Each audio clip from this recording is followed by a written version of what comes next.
All right, Shad, welcome back. I finally got a win. I edged it out as a close matchup between the two of us. Um, Congratulations. I did not put forward a good effort, but you definitely crushed me. So yeah, for anyone who listened last week and followed our advice, I was a little nervous because Aaron Gordon was our only crossover, and he went to halftime with the little snowflake logo for being cold. And I was like, oh, come on, we're giving advice, and the only guy we both independently came to. Luckily, he really turned it on in the second half and got hot. He's one of the top players, top not value. He wasn't cheap, but bang for your buck, I guess. Guys of the night. It really worked out in the end. yeah, I believe he was like 57 points, which was great. I mean, he really turned it around. But I had some snowflakes on a couple other guys that just didn't help me out. Yeah, I did too. I got lucky because I mentioned Teague in our, when I put this out and do the pre-recording, I had mentioned Teague in that, just saying, hey, we talked about Orlando, we didn't talk about Atlanta. Here could be a good cheap option, and Teague came through. And I had a different lineup with Levert, which neither of us even talked about Levert, and Levert was huge. If we had paired him, we would have really cleaned up. But let's see if we can do it this week. So we're getting ready for Wednesday. We got a 9-game slate. You want to start us off? Who'd you go with at your one? So my one, I went with Lonzo Ball. He's having a really good season in New Orleans. Last game, he had 50 fantasy points, 19 points, 9 rebounds, 9 assists. He's that triple double threat. He's going to get you assists. He's going to get you rebounds. And really, once Zion has come back, or Zion has started playing, he has definitely been really good for them. And going up against Dallas, it's going to be a high scoring game and at least 100 plus. Dallas doesn't really have a point guard that's going to really challenge him. Luka's really playing their point a lot right now, and from that standpoint, Luka's D isn't where I would be too scared with it. So, I went with Lonzo Ball. Yeah, that makes sense. I like it. Um, I went with Spencer Dinwiddie. So Brooklyn gets to play Memphis. Memphis plays really fast, so you get to attack it. Last time that the two teams faced, right, and it's East versus West, so they're only going to play twice. So they played once, and he got 36 at DraftKings point, which isn't enough for the 7,800, but I don't actually remember the date they last played. Like, that could have been a while ago. Kyrie could have been there or anything, could have happened because he only played 29 minutes, which is a little lower than he's been playing since Kyrie's down. But he's coming off 249 DraftKings point performances at 49, and so he's priced 7,900, got 49. They knocked him down to 7,400. He got 49. So at 78, if he gets 49, like, I'm great. Obviously, it's, just because it happened twice doesn't mean it's going to happen again. But Atlanta and Miami, you played well. Those are kind of different ends of the defensive spectrum. So you get to play up at Memphis's pace. I was pretty comfortable with that. I don't know that it has the upside of even Lonzo like you took, but sometimes you'll play a 7,000 player and have a bit more upside than I think I could really get from Dinwiddie, but I felt comfortable with this. Who'd you have at the two? Ooh, who'd I have at the two? All right. I paid up again, so which kind of dictated the rest of my roster, but way up. I went for Bradley Beal. Beal's just been so hot, unfortunately, in losing games. Well, I guess as a Bulls fan, I guess it's good to win. and one of those 50-point games came against the Bulls, which turned into 70 DraftKings points. But just rattling that off, from that game against Chicago that I'm talking about on the 23rd, his DraftKings point totals 70, 61, 50, 70, 61. Like, that is a consistent, that's like a Harden level run when you play him in here. So he's expensive. He's at 10-6, but he gets to play Portland, which you're not afraid of. And he's been playing this hot. And while it's probably unrealistic that they make the playoffs, they're technically just a couple games out right now. And he keeps talking about it. So he's going to keep trying, right? He also got the All-Star snub and everything like that. So I do think there's a point of like, I'm trying to win games here and also look what I can do. whatever, any of those things without that. If he's playing Portland, I'm pretty happy about that matchup. So I paid up for it because I don't think I'm going to get screwed by paying up for him. What about you? Who's your shooting guard? I stayed with the New Orleans Dallas game. I went with Tim Hardaway. Just in general, ever since they inserted him to the starting lineup, and Rick Carlisle is always going back and forth and tinkering with his lineups, but he's been one of the consistent ones here in the last month and a half, being in that starting lineup, playing the small forward. And the last couple games, he's gotten me 34, 31 against Chicago and Minnesota. This is going up against New Orleans, who gives up the 27th most points in the league to shooting guard, small forward positions. So at that point, at 6,500, I'm looking for about at least between 36 and 40. And I just see that he has the potential of doing that, especially with how much that New Orleans is giving up fantasy points wise. And he's had a couple 47, 45 point games here recently. So it's in the cards for him to do that here. Nice. I liked it. I looked at. I shouldn't put my hand in front of my mouth when I'm talking to Mike. I looked at him for it. And I just wasn't. I wasn't swayed enough by anyone else that was super expensive. Actually, like I looked at going down to Hardaway, but I wanted Beal. And so I went no here. This is the position I'm choosing to spend money on for my shooting guard. Not a ton of people were jumping out at me. Who you got for your 3? I went with TJ Warren. The last time they played Milwaukee, he put up 52 fantasy points, a 35-point game with 7 rebounds, 1 assist, and 4 steals. Looking at him lately, he's last 2 games, 36 and 44. Going up against Milwaukee, they're kind of spiraling a little bit right now, in the sense that they just had their loss against Miami, which is there's only one team in the league who has double losses against or given Milwaukee 2 losses. So that's why I say spiraling. They're having to feel that and it's the Miami Heat. And so kind of going up against a recency when they last played. And if he gives me 52 points, or even if he gives me 48 points, he's only 6,100. So 48 points is going to give me 8 times value. So at the bare minimum, he could get me 36 to hit 6 times value, and at that point, he's done that the last 2 games. So, right. Well, that'll all work as long as Giannis doesn't hear you say his team was spiraling, or he's just gonna. Yeah. I mean, if he's too competitive. If he heard it, then we're sitting pretty good because Giannis is listening to us talk. Yeah, until he comes out with that championship belt and body slams you like he does pregame. Yeah.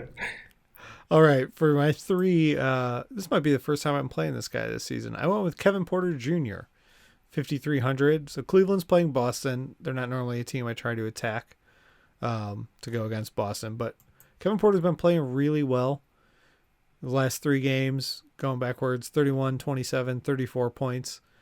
At 5,300, like 30 points is exactly what I'm asking for. And his price is only going up a little bit, but he's been playing more and more. I mean, he played 41 minutes last game against Utah. So that's typically a slower paced team, and he got 31 fantasy points. He's just been playing well, and he's starting. So I wanted to ride the hot hand. Yeah, I believe so. Drummond's been out. Tristan Porter's been out. They've had a couple of other injuries that have kind of allowed him to play a little bit more minutes. Yeah, I mean the Drummond injury, I'm pretty sure is fake. Like honestly, I think it's just that they're going to only play him like 2 out of every 3 games. Like they're just randomly sitting Drummond now. So I think I don't even think it's rest. I think they're just like, oh, it's leg, oh, it's back, and they're just filling it in. So it is something to look for. If that's the only reason he got the spot start, that could change things. But he's just been playing hot. I mean, over the last 10 days, he's averaging 49 DraftKings point. That's across the last 6 games. And if he costs 5,300, like you're right that, You're not having Hmm. to say, "Oh, I hope he has a good game." You're just saying, "I hope he just does what he's been doing, and I'm getting my value." If he has a good game, then like I'm sitting kind of pretty. Also, like I said, I don't really normally attack Boston, so it's a little bit of a zig when you zag type of thing. If I Yeah, can get a player against there, and one big thing also you got to look at now he's under a different coach, and maybe the coach is trying to, get into since they're out of the playoffs, I believe. Um, yeah, I mean, um, they're a yes, travesty. that should be expected. But now's the time when you're starting to play them young guys, and if he's getting the minutes and he's doing the production, that's you got to get it while it's before it starts spiking up. So, Yeah. So that was my 3. Who do you have at the 4? uh, so when you play Portland, you attack the bigs, and Yep. so I went with Davis Bertans. I mean, last game he got 39 fantasy points against Golden State. Might as well attack another team that struggles with the bigs. And so Davis Burton's who I went with. 5,600, like you said, around that range. Actually, I'd be moving more towards the 6,000 range just to keep myself safe. So 36 fantasy points. I mean, it's Portland. They don't play great defense, and they Yeah. definitely don't play great defense against the bigs. So I went with that way. If you look at it, Portland is 29th ranked against power forwards. So they give up the 29th most fantasy points to power forwards. Yeah. So this is actually our overlap again. Power forward, which I guess isn't shocking. I try and play Bertans a lot. He was out last week when we tried to do the show, so I couldn't play him. Um, but yeah, we attack Portland's bigs, and especially with their scheme, they run a drop back scheme, have their center protecting the paint. So who's the power forward who's going to close out? I mean, Melo, right? Yeah. Like Bertans is power forward, but he's going to be out there shooting. I mean, he would shoot it from half court if he was allowed to shoot it from half court. So you're Mm-hmm. going to just have this guy out there jacking threes, and that's what we want for DraftKings. So, yep, we both have him at power forward. Um, he was actually. I also really wanted to play this game, Washington versus Portland. Just the fast pace, like it was something I marked. I talked about on Sunday's like season long fantasy basketball show. I actually highlighted this game and said DFS players Wednesday. There's going to be some good fantasy goodness here. So Beal and Bertans were the very first 2 people I plugged in as like my tent poles when I built this lineup. All right, who's your big man in the middle? Big man, I went with Larry Nance Jr. with having the situations of Drummond and Tristan Thompson not playing the last 2 games. He's been getting some time, and last game he blew up with 39 minutes against Utah and had 43 fantasy points. So 16 points, 8 rebounds, 8 assists, 2 steals. Larry Nance is a guy who he's been injured in some points of the season, but when he gets the chance to play more than 30 minutes, he produces. The last time he played 31 minutes against Philly on 226, and he had 39 fantasy points. He played 32 against Miami and had 32. And he played 35 against Atlanta on 212 and had 52 fantasy points. I think this is another game that, with both Drummond and Tristan Thompson being questionable, Larry Nance is going to get a run. He's going to have at least 30 plus minutes played, and I think he can get me at least 30 to 40 points. And from that standpoint, it's 6,500, so he's getting me kind of the value that I'm looking for. Yeah. I'm noticing looking at our rosters, you have a lot more. I mean, we're splitting hairs here, but you have more guys in the 6,000 range. You have played a more steady Eddie lineup here, whereas I went up, so I've got a little more down in the 5, which is fine. They're just different styles, but I'm happy that you were able to find some guys in the 6,000 range because I had some guys I was looking at that I kept being like. Or maybe it's more the 7,000 where I was like, I don't like that price right now. I was looking at guys like Karis LeVert and whatever, and I was saying, I'm not feeling it in this matchup. Not at 7,200 and stuff like that. So I just kind of went to the other two extremes. But my big man is, sorry, my brain just froze up there. my big man Daniel Tice for Boston. So he costs 5,800.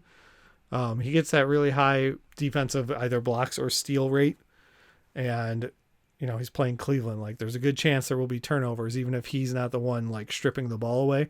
There could just be loose balls on the floor from the young guards.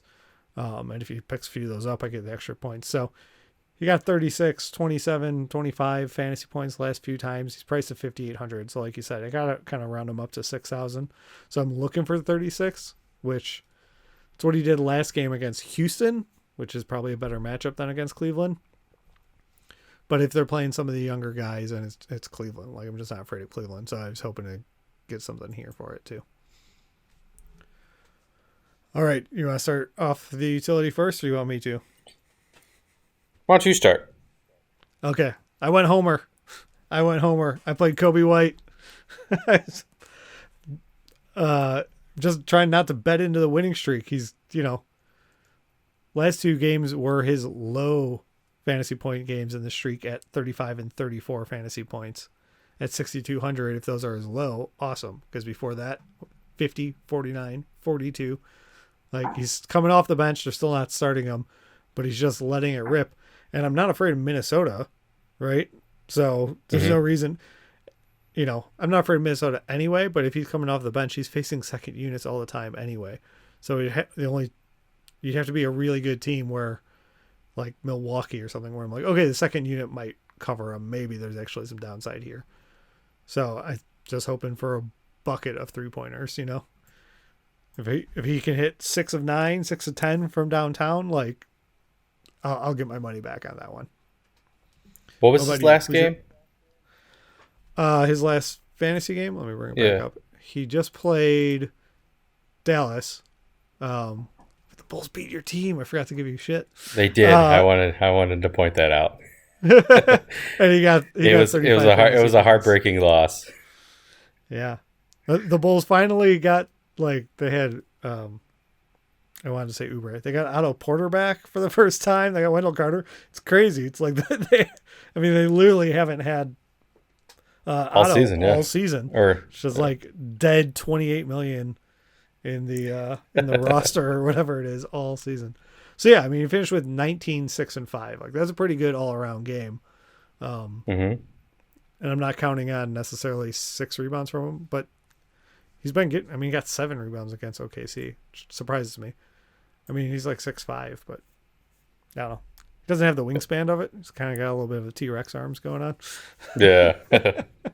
Always makes you think of that meme from the, I believe it was The Incredibles, like the first one, where it's the T-Rex, and he's like trying to reach somebody in the corner, and he's like, I can't, I've got small, or big nose with small arms or something like that, like because he just couldn't reach in the corner to grab him. But I don't know what it's from. I'll have to look it up later. If anyone's listening and they know what we're talking about, leave it in the comments. Tell us what reference this is. That'd be great. All right, who's your guard? At my guard, I went with Brandon Knight, knowing that he's questionable. But if he plays, the biggest thing that Brandon Knight has been giving the last couple games is his threes. 5 last game, 5 the game before, and 4 the game before that. But not only that, he's been giving 5+ assists in each of those 3 games. And he's hitting double-digit points. So at 4,500, he's been getting 30+ fantasy points. 30, 31, 28. So at basically an average of 30. At that point, at 4,500, it is the risk we're taking. Obviously, I'm going to keep track of if he ends up playing that night. If he doesn't, then I do have a pivot that I will be looking forward to doing, and it's actually going to be Shabazz Napier, Washington against Portland, going with the guard backcourt that you've been running with Bradley Beal. So my pivot spot would either be Shabazz Napier, potentially Jordan Clarkson in Utah versus New York. New York's it's New York. And so with those two, obviously I'm going to keep an eye on Brandon Knight as the lineups get closer. Luckily, that game is one of the starting games. It's at 7 p.m. Eastern, so I'll know the lineup beforehand. If I've got to pivot, I've got a backup plan because I have $500 saved. Nice. Yeah, I like that. When we get to the end of the roster, I might have a pivot spot there too, which maybe isn't as much about injury scare as just not loving my last slot. And both Napier and Clarkson were guys I looked at. Clarkson came off a little bit of a dud of a game against Cleveland, which is a surprise. He gets to go back. He went back against Cleveland. When I read that box score, I went, well, I bet this screwed some DFS players. I bet people were playing Clarkson going back. But yeah, against the Knicks, like, you want to get after that, and I had him listed there. But I didn't end up plugging either of them in yet. I went Homer again for my forward and cheap with Denzel Valentine. So the biggest part of this was I needed a cheap option, right? So he's 3,800. In that game against Dallas, he got the start because Zach LaVine was out. And so they plugged him in there at small forward, and he was able to get 26 fantasy points. It cost $3,000, so they jumped him up 800. But again, I'm not afraid of Minnesota's defense. You know, the only guy I was really afraid of for defense there was Robert Covington, and he's gone. So 3,800, if Zach LaVine is out and he's going to get 20 minutes, then he probably will get at least 25 fantasy points. And I feel pretty safe in that range, right? It's not quite the 6 times value, but I feels pretty safe that if he gets 20 minutes, he can probably pull off about 25 points at 5 times value. With my lower guys, I'm okay with it. You know, you love it if your lower guys have the chance to be, you know, what Teague was last week when we did the show or whatever. He ends up with 30 points, you get 10 times value. That really could win you some money. But I didn't want to play a $3,000 guy that I thought was going to get me 0. So I'm going to have to watch and make sure that Levine's out. If he's drawing the start, that's going to be key to this because Denzel has not had a lot of play time this year. All right. Who is your forward? My forward spot is, I don't want to butcher this. Is Hernan Gomez. Yeah, it's Hernan Gomez, but its first name is what I'm afraid of. Juancho? Yep. You got it. You got it first try. Yeah, Juancho Hernan Gomez. He's on the Timberwolves with having Karl Anthony Towns out. He's been able to play minutes for them. Last 2 games he's played 28, or last 3 games he's played 28 minutes, 31 minutes, and 31 minutes. And he has scored fantasy points of 32 fantasy points, 50 fantasy points, 28 fantasy points.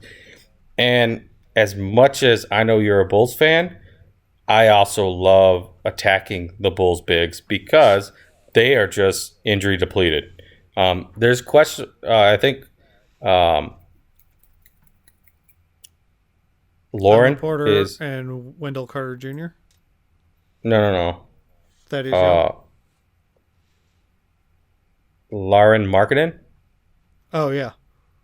He potentially could come back for that game. I heard or I read in his recap. He potentially could come back for that game, but he mainly would be played in center, but potentially could have an impact on him. But I don't think he's enough defensive savvy to really stop that aspect of playing against the Bulls bigs. No, I mean Wendell Carter Jr. is back. He's played the last 2 games for the Bulls now, so their actual starting center is finally back. But yeah, I mean the Bulls are super depleted. I mean, like I said, Zach LaVine didn't play, and Chris Dunn's done for the year now. So yeah. even like, I mean, we're mentioning guards, but they played small. Like Chris Dunn's played starting small forward all year because Otto is out. So, you know, Otto's back, but he's got to be on a minutes limit. He just got back. So, no, I think it's right. Like, I'm not offended. if anything, I want the Bulls to lose, right? Because I want the higher draft pick to be realistic for it. It's true. But it seems like no matter what, the Bulls will draft at the 7th spot. It happens every single year. They keep getting the 7th pick. So I don't think it really matters where they end up. They'll just end up at 7 again somehow. Who'd you go with? So to end it, this is where I might have to pivot. I didn't fall in love with anyone. So I've got 4,900 left exactly. So right now I am playing same play as last week, which didn't work out for me. Josh Jackson. So Josh Jackson just played pretty well. It was against Atlanta, which makes it easier, but he was able to get 37 fantasy points. At 4,700, I would love 37 fantasy points. Memphis against Brooklyn, like there's a chance. Torian Prince doesn't really play defense, and they also are depleted for bigs. I also looked at D'Anthony Melton because he costs right in that price range as well. I think he was 4,900. He's starting now because of the Weeds suspension. I'm trying to Monk, I think. Trying to blank on it. Okay. Malik Monk. And so there's some upside there too, but really I'm just trying to look for another player at 4,900 or less. There's a couple of guys I spotted at 5,000 even, and I could not afford them. So I might need to tinker, but I've got Jackson plugged in. I'm looking at Melton. Napier and Clarkson were the other guys that you already mentioned that I was also considering because they're all right there in that price range. But I kind of just wasn't mentally taxing myself too much on find the perfect guy, because with Valentine, if Zach LaVine's starting and I have to get Valentine out of my lineup, theoretically, then it's going to change it. Then I'm going to need to come up with something else. So I'm going to be value hunting, and then if anyone's listened this far in the show, I probably talked about some value picks as our lead into our podcast to start the show, in which case we'll have some more info there. What about you? Bring us home. Who you got? Ja. I went with Ja. Ja Morant. The guy has been amazing all season, but, he can explode for a lot of points, but then he could also get you a 16.5 fantasy point night, which nobody loves, but you got to take – he's a rookie. He's going to hit – he's going to have his bumps and his nicks, but last 2 games ago he had 59 fantasy points against the Lakers. Last game, I would have loved to see a lot more points against Atlanta. He only had 27.5. 3 games ago against Sacramento, he put up 41 fantasy points. He's 7,200. I'm going for more of the boom against Brooklyn than the bust. I'd hate to see the snowflake for Ja, but considering the fact that they're going up against Brooklyn, and Brooklyn gives up the 26th most fantasy points to point guards, I went with Ja. Yeah, I like it. And playing on your side, like you mentioned, he only got 27 fantasy points against Atlanta, but he only played 24 minutes, which is lower than his average because they crushed. They beat Atlanta 127 to 88. So he only played 24 minutes. And he can do a bit better, but, against Houston a couple nights ago, and when I played him, that was our show last week. He played 28 minutes. They got their butts kicked, and he got 30 fantasy points. So it's kind of like if he's playing at that 30 or below, you're not quite getting there. And then if he can tick up to 34, 35, Laker and Sacramento, like you just said, that's 59 and 41 fantasy points. So when he's running hot, they're keeping him out there and the games are close. If it's going one way or the other, they're conserving him a little bit, which is, they're still fighting for that playoff spot for sure, but he's a rookie point guard. Most rookie point guards aren't able to do as much as he's doing right now anyway. Yeah. So I think they got the right idea that they're trying to conserve him of like, we've got this young core we're trying to build. Sure, we'd love to make the playoffs, but also like we know we're not going in there to make a ton of noise.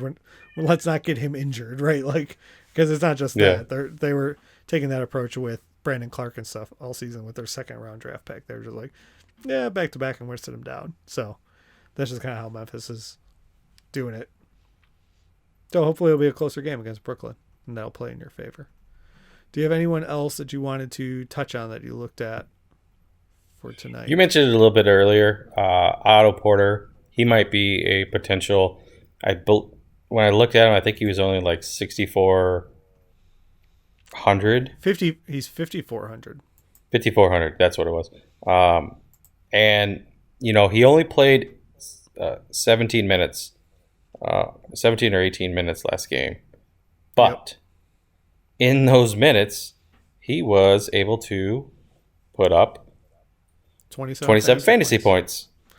And, you look at the last game he played, which was 11-6. He put up 28 fantasy points. I mean, the guy in 12 minutes, he has the ability, especially for Chicago, to put up a lot of fantasy points. He's still going to be minutes restricted, but from the standpoint of potential, if he plays 20 minutes, could he potentially give you 30 fantasy points, and now you've hit value? You kind of take that risk with those guys, but especially guys on minutes restriction. But I mean, he's shown, like, even in minimal minutes, that he can put up fantasy points for you. Yeah, and against Minnesota, it's just an appealing matchup. Both sides, you're not afraid of the defense on either side in that game. Yeah, and just from an actual basketball standpoint, he had 18 points in 17 minutes. Like, not fantasy points. He got 18 points in 17 minutes. That's pretty cool. Like, see someone come back from an injury and get more than a point a minute. Yeah, I looked at him. I just had too many bulls. I'm not comfortable with having the 2 bulls I already have. There's no way I was going to get another one in my lineup. Yeah, and I would keep an eye on Seth Curry. He's been hot the last 2 games. 6,000 going up against New Orleans.